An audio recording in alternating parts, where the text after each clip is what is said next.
Hey guys, how are you doing? What's up? My name is Liron. Today I just want to talk about practicing. So for the longest time, I think many of you will identify with this.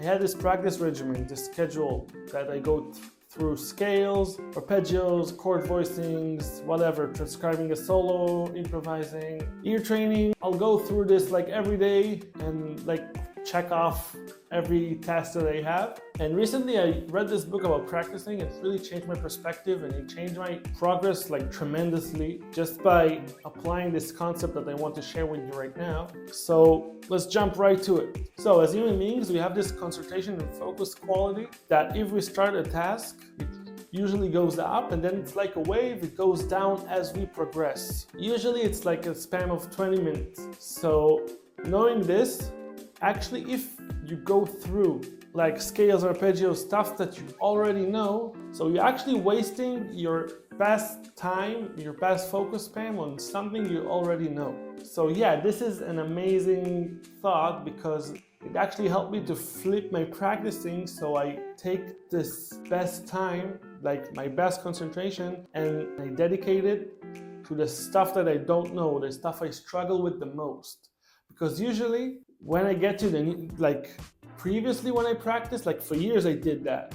I went through all of these tasks and then I would come to something new and I was drained of energy. I had nothing to give it. So I was exhausted and I couldn't even dedicate a power to it. So if you flip things around, start with the stuff you don't know, start with the stuff you struggle with, you actually give the most quality time to it and you have energy and power to do it. And you might ask, what about the stuff that I already do? If you already know it, you already know to play your scales, your chords. If it's just maintaining it, like a maintenance, you don't need this high quality of energy and focus. So you can actually put this time, the stuff that you're new to, and then after you did that, you don't need this high energy to go through everything you know. So the maintenance stuff goes last. So this way you earn a lot of quality practice time. And actually every day you're putting yourself to something new and the progress in the long run will be tremendously higher.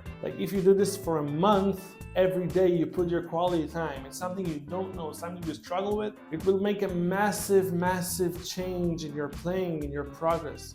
And this applies to not only to music, to everything you're trying to achieve, you're trying to learn. Actually, if you put the time, this quality time, the stuff that you struggle with the most, it's gonna make a lot of difference. And you can tell if you practice the old way, like I used to do, you can tell that you're coming to this new stuff last, you're drained, you just can't take it anymore, you have to take a break or something. So if you flip things around and those things that need maintenance, you don't need this extra focus. You can run your scales even watching TV shows. You don't need this extra focus. But if you're doing hard exercises like ear training or continuous scales over changes or transcribing a solo, you can't do that through watching a TV show. That only tells you that your focus quality needs to be high. And if you save it for the last thing in your practice, sometimes even you don't get to there because you have to stop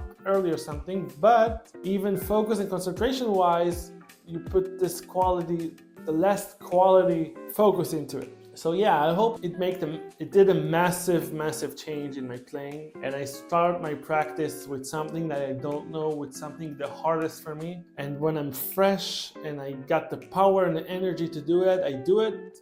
And then when my focus drains a little bit, I gradually go down to the stuff, the maintenance, technique, playing, improvising, which I don't need to think so much about this. So yeah, I hope it helps. Please subscribe, thumbs up, comment, all this good stuff, and let me know what are your thoughts if it helps you. See you in the next one. Bye bye.